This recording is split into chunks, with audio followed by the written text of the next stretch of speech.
reciban nuestro saludo en esta la séptima actividad orientadora de la asignatura Clínica 4, en la que abordaremos el estudio de los linfomas como parte de las enfermedades del sistema hemolinfopoyético. Los linfomas son un tipo de enfermedad maligna relativamente frecuente en la práctica médica, con una elevada morbilidad y mortalidad en los pacientes afectados. Este debe ser un tema de conocimiento del médico integral comunitario, el que contribuirá al diagnóstico y su colaboración con el especialista para su adecuado tratamiento y seguimiento oportuno. Al concluir la actividad orientadora de hoy, serán capaces de vincular los contenidos de las asignaturas sociomédicas y la morfofisiopatología con los síntomas, signos y evidencias de esta enfermedad, describir el cuadro clínico, la evolución, el pronóstico y las complicaciones de los linfomas, seleccionar los estudios complementarios útiles para el diagnóstico de los linfomas en la práctica médica, elaborar el diagnóstico sindrómico, el diagnóstico nosológico, positivo y diferencial de los linfomas, teniendo en cuenta el interrogatorio, el examen físico y la interpretación de las evidencias diagnósticas disponibles, e identificar los componentes de la terapéutica que le permitan su colaboración con el especialista en el tratamiento integral y seguimiento del paciente.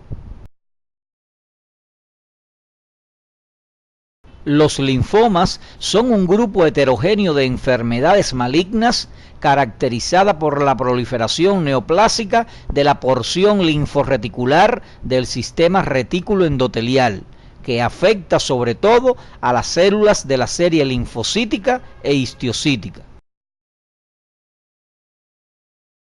Se desconocen en la actualidad las causas que originan este grupo de enfermedades, pero existen algunos factores que se relacionan con la aparición de las mismas en las personas afectadas. Estos factores son la asociación con agentes virales como el virus de Epstein-Barr, el que se relaciona con el linfoma de Burkitt, que constituye el trastorno maligno más común en los niños habitantes de África, donde se describe geográficamente un cinturón de elevada morbilidad para estas afecciones. También se relacionan con el virus HTLV1 y el virus de la inmunodeficiencia humana. Además, se vinculan con la existencia de alteraciones genéticas como translocaciones y delecciones de brazos en los cromosomas. Los linfomas se clasifican en dos grandes grupos histológicos: los linfomas Hodgkin, que presentan un tipo de célula denominada célula de Rick-Steinberg que los caracteriza, y los linfomas no Hodgkin, que carecen de este tipo de células en su estructura histológica y poseen una elevada heterogeneidad celular. Cada uno de ellos se clasifican de forma diferente teniendo en cuenta la heterogeneidad histológica que los caracteriza. Los linfomas Hodgkin se clasifican de acuerdo a la clasificación de Ray en 4 grupos histológicos, teniendo en cuenta el número y aspecto de las células de Rick-Steinberg, en predominio linfocítico, esclerosis nodular, depresión linfocitaria y celularidad mixta. Debes conocer que de la variante histológica precisada dependerá la elección del tratamiento y el pronóstico de estos pacientes. Los linfomas no Hodgkin poseen varias clasificaciones. Haremos referencia a la clasificación denominada Fórmula de Trabajo propuesta para el uso clínico en 1982 y conocida como Working Formulation, la que clasifica a este grupo de linfomas en grupos histológicos de bajo grado de malignidad, de grado intermedio de malignidad y alto grado de malignidad, la cual le confiere el curso clínico y pronóstico precisos para cada variante. Algunos aspectos epidemiológicos de los linfomas son los siguientes: afectan por igual a ambos sexos, aunque existen variedades histológicas como el linfoma no Hodgkin difuso de células grandes que se presenta con mayor frecuencia en mujeres. Son más frecuentes los linfomas Hodgkin en adultos jóvenes y en niños, y se presentan con mayor frecuencia en pacientes que posean enfermedades del tipo de las inmunodeficiencias, ya sean congénitas o adquiridas, y la variedad histológica que predomina en estos casos es el linfoma no Hodgkin. En la práctica médica diaria, los linfomas se presentan con mayor frecuencia como un síndrome adénico local o generalizado, caracterizado por la presencia de adenopatías en forma de paquetes mayores de 2 centímetros, de consistencia firme, poco movibles y no dolorosas a la palpación. Pueden localizarse en regiones anatómicas periféricas de forma unilateral o bilateral, como la región lateral del cuello o cervical, en la región axilar y en la región supraclavicular principalmente. También puede presentarse con paquetes de adenopatías de localización profunda, siendo las más frecuentes las que se localizan a nivel mediastinal y periaórtica. Otra forma de presentarse es con la toma de zonas extraganglionares como el vaso, el hígado y la médula ósea, evento que se observa con mayor frecuencia en los linfomas no Hodgkin.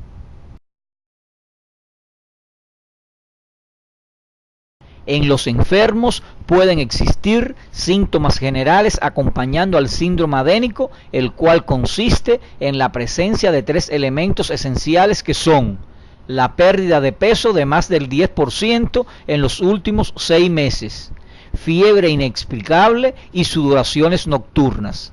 A estos síntomas se les ha denominado síntomas B, aspecto importante que se tiene en cuenta al momento de estadiar la enfermedad y emitir un pronóstico. Además, aparecen manifestaciones clínicas por afectación de varios sistemas. Así, en el sistema respiratorio puede aparecer derrame pleural, atelectasia y nódulos pulmonares. A nivel óseo aparecen dolores y fracturas patológicas.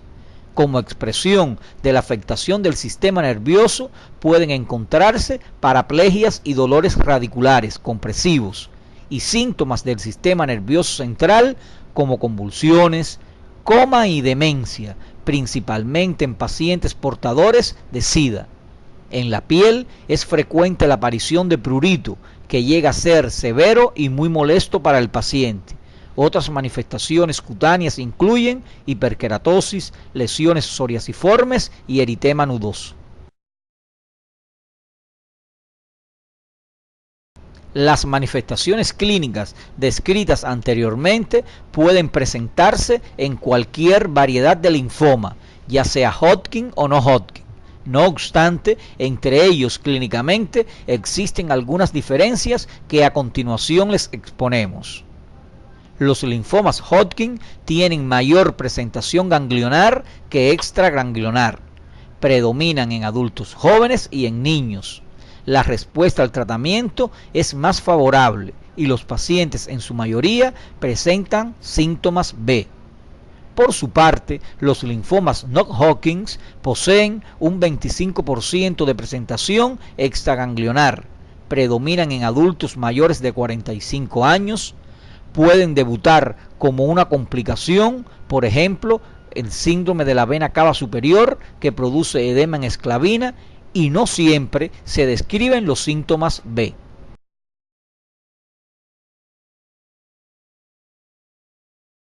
Es de suma importancia establecer la etapa evolutiva del paciente, ya que el enfoque terapéutico dependerá de esto.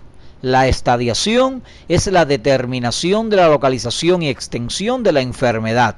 Para ello, el médico integral comunitario cuenta con el interrogatorio para la búsqueda de síntomas B, el examen físico para explorar el hígado, el vaso, los ganglios periféricos y el anillo de Waldeyer, y los aportes imagenológicos, dentro de los que se encuentran la radiografía simple de tórax y la tomografía axial computadorizada de tórax y de abdomen.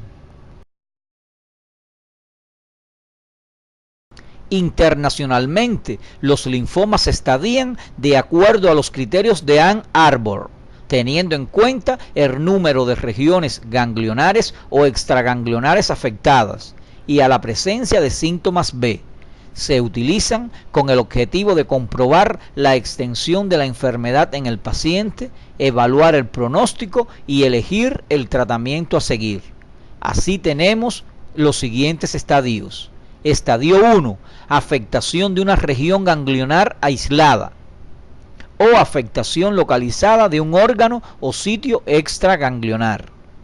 Estadio 2, afectación de dos o más regiones ganglionares al mismo lado del diafragma o afectación localizada de un órgano o sitio extraganglionar con o sin afectación de otras regiones ganglionares en el mismo lado del diafragma. El estadio 3, existe toma de ganglios linfáticos a ambos lados del diafragma, que puede ser acompañado por afectación localizada de un órgano o sitio extraganglionar como el vaso y el hígado. Y el estadio 4, en la que hay afectación diseminada de uno o más órganos extraganglionares con toma ganglionar distante. Para corroborar el diagnóstico clínico de los linfomas, se indican estudios analíticos como el hemograma, en busca de afectación en la producción de leucocitos, hematíes y plaquetas. La velocidad de sedimentación globular, que generalmente suele encontrarse acelerada en el orden de las 3 cifras. La electroforesis de proteínas, que pueden revelar el aumento de alfa-2 globulina e hipergamma globulinemia de tipo monoclonal. La actividad sérica de LDH, que suele incrementarse en los casos donde la actividad tumoral sea manifiesta. La cuantificación sérica de ácido úrico, lo cual suele estar elevado secundario a la actividad tumoral. Y la prueba de Coombs revela la existencia de anemia hemolítica autoinmune. Entre los estudios imagenológicos que se indican en estos casos se encuentran la radiografía de tórax simple, la tomografía axial computarizada de tórax, la ecosonografía de ganglios periféricos y abdominal, los cuales nos revelarán la localización de los paquetes ganglionares neoplásicos, la presencia de hepatomegalia, esplenomegalia, así como la infiltración tumoral en diferentes órganos.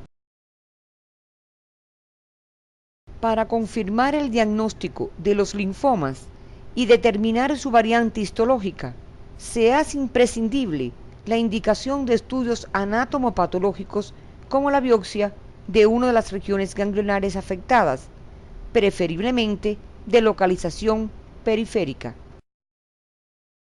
Se indican además estudios celulares como el medulograma y la biopsia de médula ósea que reportan la infiltración tumoral en caso de que exista en estos tejidos.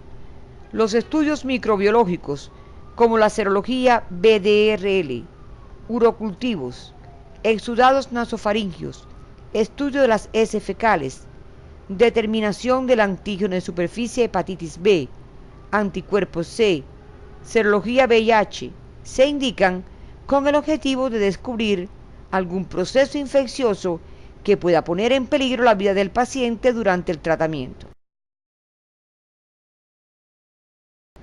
Una forma clínica de presentación de estas enfermedades es a manera de complicaciones, las cuales se producen por obstrucción e infiltración de estructuras vecinas o distantes a las regiones ganglionares neoplásicas.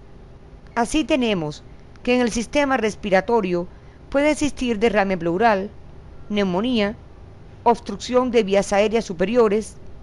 En el sistema cardiovascular pueden presentarse el síndrome de la vena cava superior.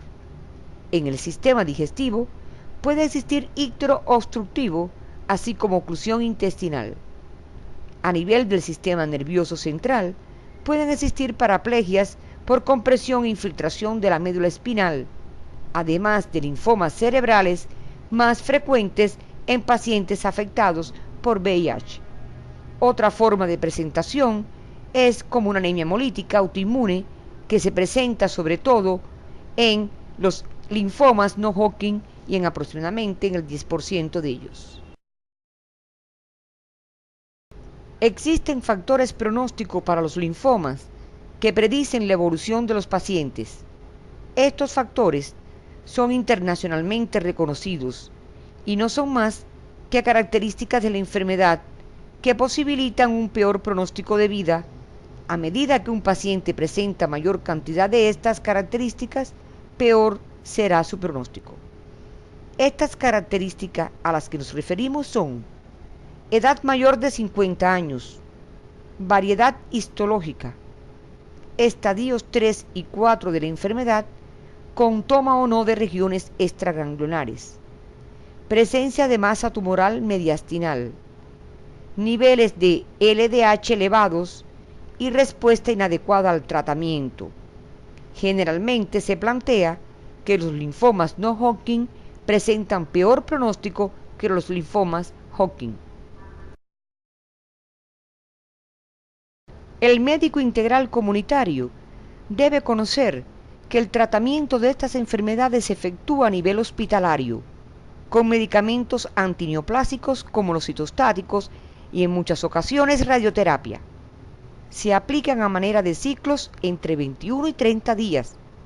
El papel del médico es fundamental fortaleciendo las medidas ambulatorias que se le indican a estos pacientes, ya que deben insistir en la incorporación de la dieta en alimentos ricos en antioxidantes, como los vegetales y las frutas frescas, proteína animal que permitirá restaurar los tejidos dañados por el tratamiento antineoplásico, y la práctica de ejercicios físicos mientras que el estado de salud del paciente lo permita.